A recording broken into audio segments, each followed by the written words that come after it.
bienvenue au pays du panache. Bienvenue au pays où ce ne sont pas forcément que les victoires qui sont fêtées, qui sont célébrées. Il y a une grande victoire française qui est à Patay, une victoire et une bataille menée par Sainte Jeanne d'Arc, qui n'est jamais fêtée, jamais célébrée. Par contre, nous sommes dans ce pays, effectivement, où nous célébrons parfois des captures, parfois des défaites.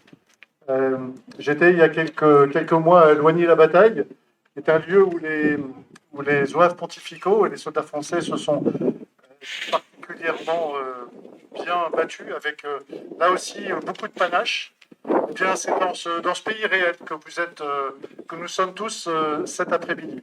Vous savez que chaque année, nous portons donc une certaine dynamique autour de cet anniversaire. Ce n'est pas ce qui me réjouit, enfin ce qui nous réjouit tous, je crois, c'est de nous retrouver à différentes associations, plus ou moins nombreuses chaque année, plus ou moins présentes. Alors évidemment, il y a les fidèles, la Vendée historique à cheval, qui là aussi, grâce à son panache et surtout à la noblesse du cheval, vient ennoblir cette commémoration.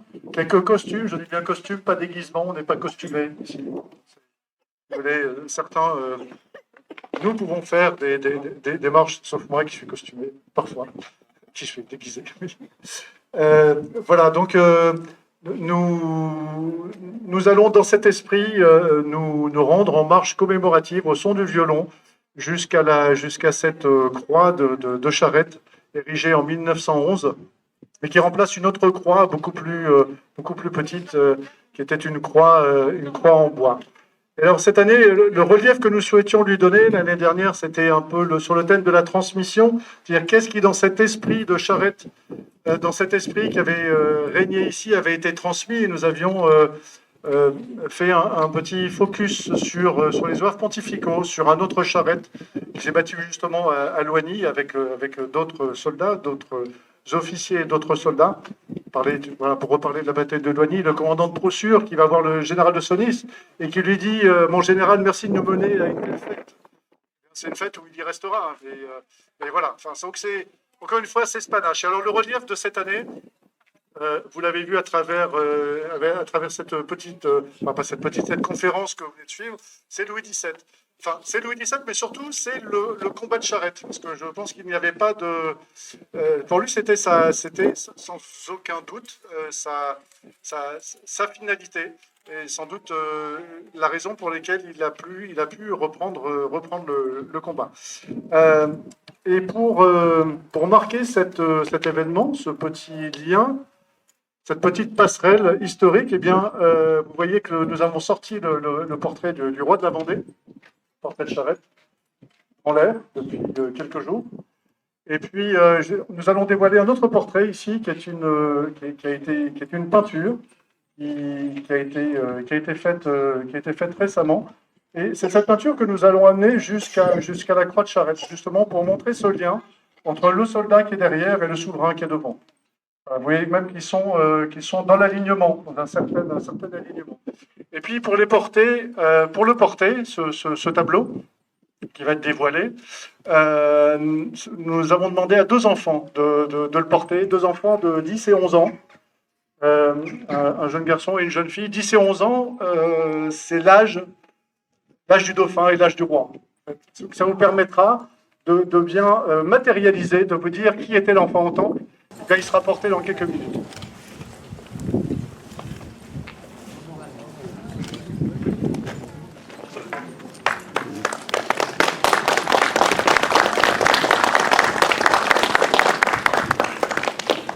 Le dépôt de gerbe au nom du cercle Charette.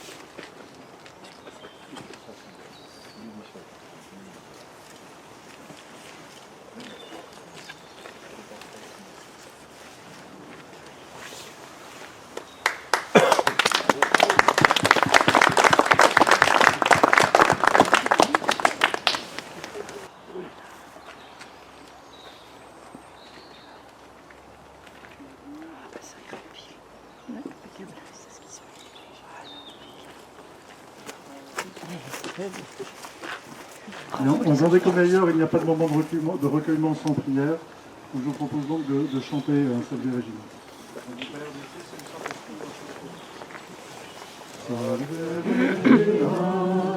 Mater misericordiae, vita dulcedo, espes nostra salve. A te clamamus, exules Filii Eve, a te suspiramus, gementes et flentes, in lac lacrimarum vale. Eia ego, advocata nostra, illos tuos, misericordes oculos, ad nos converte. Et Iesum, benedictum fructum ventris tui, nobis post hoc exilium ostende. O clemens, o pia, o dulcis Virgo Maria.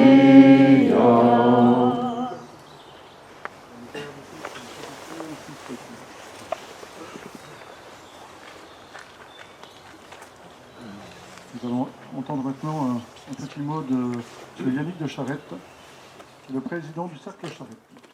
Bonjour à tous et merci Madame pour cette conférence qui a été très intéressante.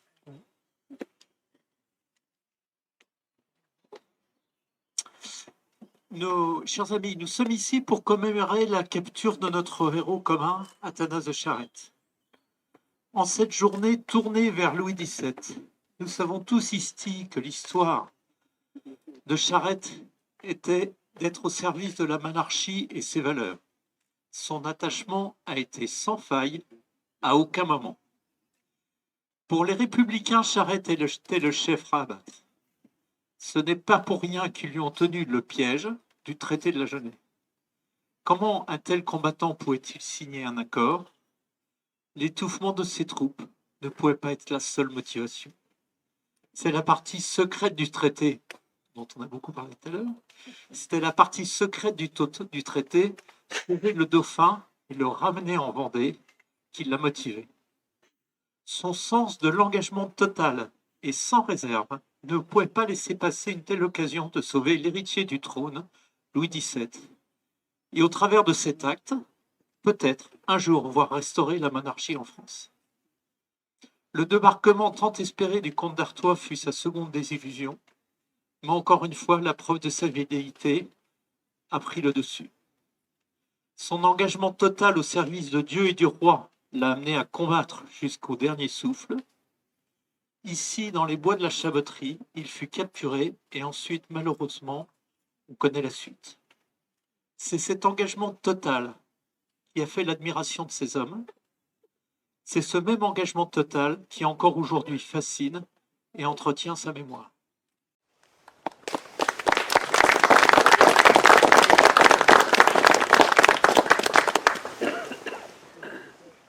Monsieur Boucheron pour le Souvenir vendéen. C'est difficile de dire des choses différentes à chaque fois. Moi, ce qui m'impressionne évidemment, c'est l'homme qui est là derrière nous, qui est, il y a 230 ans, presque jour pour jour, à 5 jours près, et là dans ces petits bois.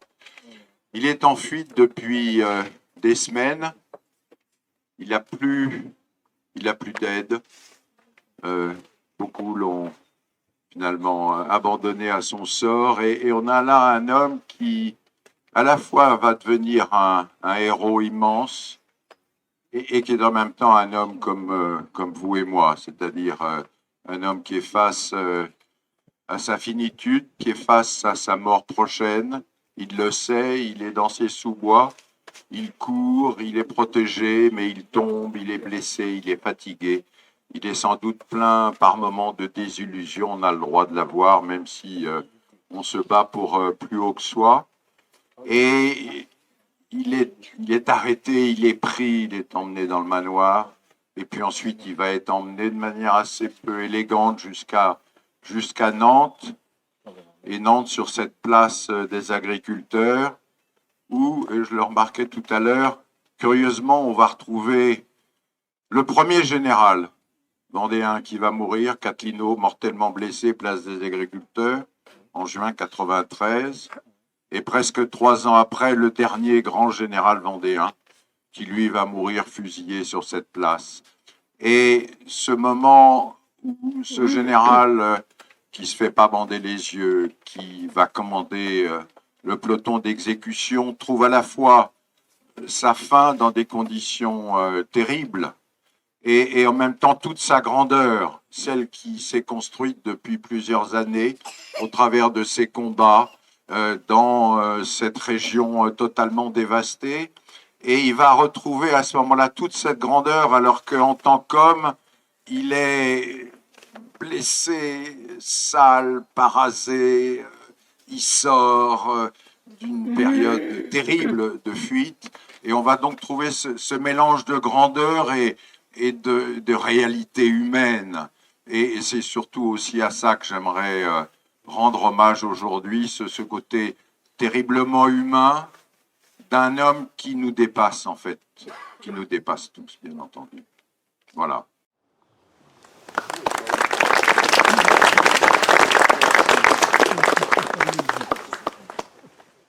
Monsieur Pascal Théry, maintenant, pour une évocation historique du jubilé de la Vendée.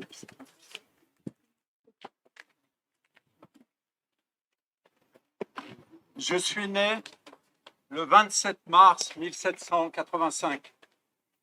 Je me souviens bien de mon enfance à Versailles, parcourant un parc sans fin au pied du château voulu pour mon aïeul.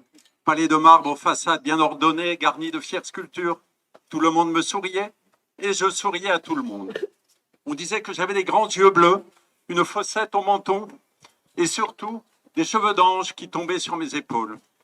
Je gambadais avec entrain dans les allées, traversant les bosquets. Je courais dans tous les sens avec mon grand frère Louis-Joseph, qu'on appelait le Dauphin. Son petit chien mouflé nous suivait partout. Et j'aimais beaucoup ma grande sœur Marie-Thérèse, qu'on appelait Madame Royale. Mais mon amour pour toujours, c'était maman.